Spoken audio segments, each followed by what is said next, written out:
Israeli terrorists have intensified their genocidal campaign in Gaza and even the occupied West Bank, killing more than 117 people in the last 24 hours, with at least 79 of them being starving Palestinians who had turned up to collect food. The evil forces of the settler colony have also disconnected water supply around the Jerusalem area, forcing more than 110,000 Palestinians to go without water. And this is not Gaza, and there is no Hamas here. The bloodthirsty regime of war criminal Benjamin Netanyahu then bombed Hodeidah port in Yemen. Didn't I tell you that these monsters can't live in peace even for a second without killing innocent people? Meanwhile, at least 19 people have died due to starvation in the last 24 hours in Gaza. Now let's look at these developments in greater detail. Gaza continues to remain a death trap, thanks to the collective support to the modern day Holocaust by the US, the UK, and the EU. Thanks to Keir Starmer, David Lammy, Yvette Cooper, Lisa Nandy, Donald Trump, Marco Rubio, Pete Hegseth, Emmanuel Macron, Ursula von der Leyen, and German Chancellor Friedrich Merz, among others, that starving people in Gaza have now started to die after being denied food for weeks. Even the BBC is now reporting that at least 19 people have just lost their lives due to starvation in the last 24 hours alone. Meanwhile, health officials in Gaza have told the BBC at least 19 people have died of hunger in the past 24 hours. What a proud moment for Trump, Rubio, Starmer, Lammy, Nandy, Cooper, Macron, von der Leyen, Merz, and many more in the West. They must be super proud of their action today. I'm sure they would have happily shared their heroic act with their family and children at the breakfast table this morning. After all, forcing 19 unfortunate hungry people to death is no mean achievement. Starmer, Cooper, Lammy, and Nundy spent all their energy in recent days and weeks punishing anyone who highlighted the plight of starving Palestinians to ensure that Israelis were not stopped in their noble mission to slaughter up to 2 million people in 2025. Starmer, Cooper, Nandi, and Lammy worked tirelessly to punish anyone protesting in support of victims of a genocide. Nandi spent days both inside and outside Parliament, forcing the BBC to focus on a far more pressing job than to accurately report on the Gaza genocide. That far more pressing stuff was to find out the culprits who allowed Bob Dylan's Death to the IDF chants to be broadcast on the BBC. A sustained effort also meant that the BBC was not allowed to broadcast a documentary on the horrific condition of medical workers in Gaza, even after having first commissioned it. And if this was not enough, Starmer welcomed the Israeli Air Force Chief Major General Tomer Bar, who has been the chief architect of Gaza genocide. Every bomb that has burned Gaza children and babies alive in their tents in the last 22 months has had this terrorist imprint on it. But he was the chief guest at a conference organized by the Royal Air Force in the UK this week. So, yeah, hugely proud moment for our politicians. What a way to pay tribute to humanity. Winston Churchill, who starved millions to death in Bengal during the British rule in India, would be blessing the current lot of the British politician from his grave. General Dyer, who ordered the massacre of over 1,000 Indians at Jallianwala Bagh in Indian Punjab in 1919, would be blowing kisses in the direction of the current political prostitutes from the ruling class in the UK. The same goes for the US and Europe. What to say about a regime headed by a convicted felon, a racist, and also a suspected pedophile? His conscience was long dead. No wonder he is happily bankrolling billions of dollars to fund the modern day Holocaust of up to 2 million people. His first priority since coming to power in January has been to criminalize protest against Israeli genocide. You stop Israelis from doing their noble job of burning children and babies alive and starving millions to death, and you would be arrested and deported. It doesn't matter whether you are a legal immigrant, a green card holder, or even a US citizen. The punishment to protest against Israeli genocide in the US is severe. You can criticize Trump and the US, no problem. but you must never oppose the genocide of Palestinians by Israel. Hope German Chancellor Friedrich Merz is having a sound sleep along with his family and children. After all, didn't he recently say that Israel was doing the dirty work of the entire West? Hope he had the live feed from Gaza turned on this morning. Hope he and his family rejoiced the sight of the Palestinian suffering as they munched their cereal and toast. How can you justify your claims to be civilized without celebrating the mass murder of innocent non-white children and babies? That is a top prerequisite if you are a white supremacist politician in the West.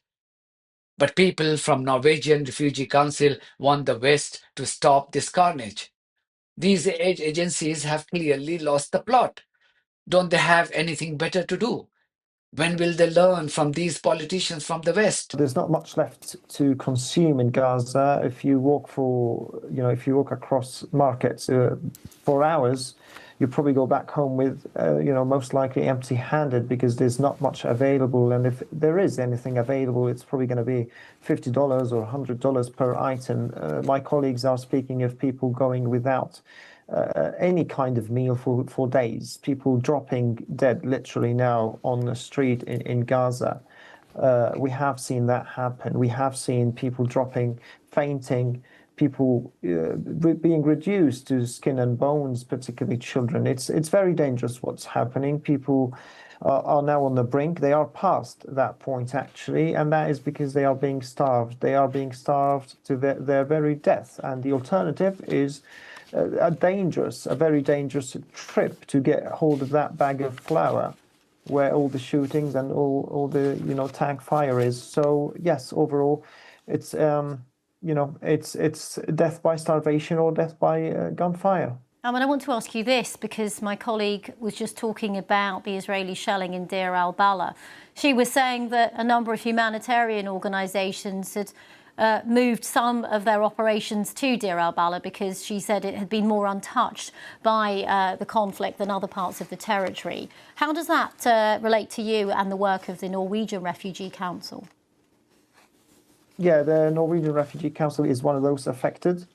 We have had to relocate our operations, including our staff, our programs, including very critical water and sanitation services, like your correspondent was actually explaining. We are running these water networks and those water trucks in Deir al-Balah in Gaza, providing thousands and thousands of people with water that they won't have now. We are being disconnected from our aid points. We are being disconnected from the people. People are being sent in all directions. We've had to relocate. This is an aid community that was established over the last year or so, where we have been asked by Israel itself to relocate there because apparently that was safe. Of course, the area and surroundings were bombed all this time, and now we have to move yet again. So yes, it's literally a military football game that is being played right now in Gaza, and Israel now is asking 100% of the population, in principle, to move into 7% of Gaza. This is like asking the entire UK population to squeeze into Wales or Yorkshire. This is renowned famine expert Alex de Wall on the current situation in Gaza. He too is being delusional by drawing a parallel with the Nazi Germany, thinking that this would shake the collective conscience of the West. He doesn't realize that the definition of humanity has changed for the entire West. Humanity to these racist politicians today is directly proportional to the color of your skin and your religious beliefs. I've been working on this topic for more than 4 decades, and there is no case since World War II of starvation that has been so minutely designed and controlled. This is preventable starvation. It is entirely man-made. And every stage of this has been predicted. And at every stage, action could have been taken by Israel, by the international authorities, international community, those who back Israel, to prevent what is happening now from being prevented. And those steps have simply not been taken.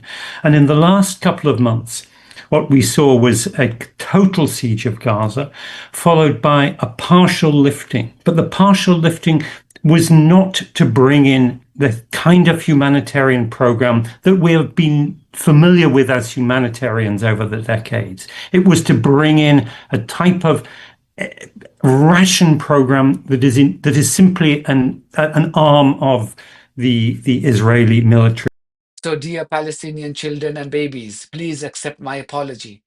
We failed you. Like you, I too was led to believe that the West was civilized and it cared about human dignity and rule-based international order. But clearly, like you, I too was wrong. Meanwhile, the Israelis have bombed Yemen's Hodeidah port. If you want to understand the relevance of this port in the current context, Yemen's Ansarallah fighters, also known as the Houthis, had recently sunk 2 ships linked with Israel near this port. I will leave you with the clip of this BBC broadcast. We have seen rocket fire coming repeatedly from Yemen with the Houthis saying that they're acting in solidarity with the Palestinians in Gaza. Those actions started quite soon after Israel began the war in Gaza 21 months ago after the deadly Hamas-led attacks on southern Israel. We've also had the Houthis, of course, attacking ships in the Red Sea. Well, Israel Katz also said that, he said that the fate of the Houthis, the fate of Yemen, would be like that of Iran. And this, of course, after the recent 12 days of war between Israel and Iran, Israel launching deadly attacks on Iran in response to the missiles that were then also fired in this direction. That's it from me. Thank you very much for your support of this platform and our journalism on buymeacoffee.com and Patreon. If you do think that our journalism is worth supporting, then you too should consider becoming part of it. Details are there in the description of this video. In the meantime, if you haven't subscribed to my channel, please do so, because that's one of the many ways you can support independent journalism. God bless you all.